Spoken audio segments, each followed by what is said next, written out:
എൻ്റെ അടുത്ത് ഇതിപ്പോ പുറത്തോട്ട് പോകുമ്പോൾ എല്ലാവരും ചോദിക്കുമായിരിക്കും ചിലപ്പോഴും.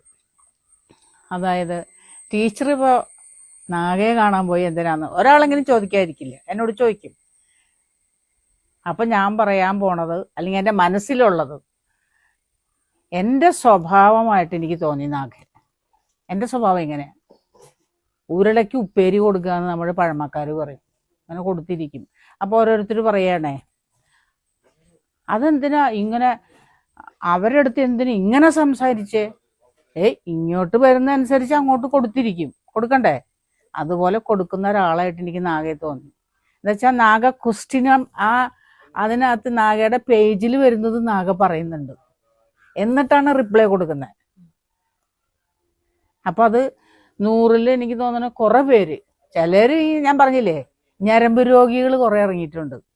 അവരാണ് ഇരുന്ന് ചൊറിയുന്നത്. ചൊറിയുമ്പോ എന്ത് ചെയ്യണം? മാന്തി പൊളിച്ചോണം. അതാ ചെയ്യാവൂ. ശരിയല്ലേ? പണ്ടത്തെ കാലത്ത് പെണ്ണ് കാണാൻ വരുന്നത് കാണലില്ല. അച്ഛനും അമ്മയും പറയുന്ന ചെക്കനെ കെട്ടണു. എൻ്റെ അമ്മയൊക്കെ അങ്ങനെ കെട്ടിയതാ. കതകിൻ്റെ മറയിലിരുന്ന് നിന്നിട്ട് അച്ഛനെ നോക്കിയെന്ന് അമ്മ പറഞ്ഞു കേട്ടിട്ടുള്ളത്. മനസ്സിലായ? എനിക്കിപ്പോൾ 67 വയസ്സ് കഴിഞ്ഞു. അപ്പം എൻ്റെ അമ്മ എന്ന് പറയുമ്പോൾ എത്ര പ്രായം ഉണ്ടാവും? ഞാൻ 4-മത്തതാ വീട്ടിൽ. അപ്പം എൻ്റെ അമ്മ നല്ല പ്രായമില്ലേ? അക്കാലത്ത് കതകിൻ്റെ മറയിൽ നിന്നാണ് അച്ഛനെ കണ്ടിട്ടുള്ളത്. അത് അന്നത്തെ പെണ്ണ്.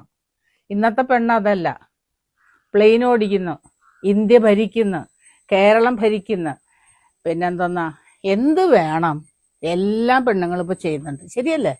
നാഗ അതിന് മറുപടി വല്ലതും പറയാണ്ടോ? ശരിയല്ലേ?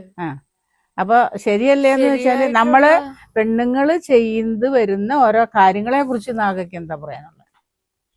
ഓരോരുത്തരും അവരവർക്ക് ഹിതകരമായിട്ടുള്ള കാര്യങ്ങൾ ചെയ്യുന്നു. അത് ചെയ്യാതിരിക്കരുത്, ചെയ്യണം. പറയാതിരിക്കരുത്, പറയണം. പെണ്ണിനെ കൊണ്ട് ഈ ലോകം നേരായ വിധത്തിൽ കൊണ്ടുപോകാൻ കഴിയുള്ളൂ. പെണ്ണില്ലെങ്കിൽ ഇല്ല, ഈ ലോകം ഇല്ല. ആണ് പെണ്ണ് വീട്ടിലെ വിളക്കാണെന്ന് പറയും. ശരിയല്ലേ? അതും പഴമക്കാര് പറയുന്ന. പഴമക്കാര് പറയുന്നതിൽ ഒരുപാട് കാര്യങ്ങളുണ്ട്.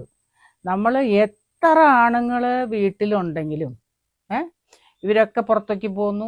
പണ്ടത്തെ കാലത്ത് പെണ്ണുങ്ങൾ ജോലിക്ക് പോകാറില്ല, എല്ലാവരും വീട്ടമ്മമാരാണ്. ഇന്ന് അതല്ല. ഇന്ന് പെണ്ണുങ്ങളെല്ലാം ജോലി ചെയ്യുന്നവരാ. എന്തെങ്കിലുമൊക്കെ പണിയായിട്ട് അവർക്കുണ്ട്.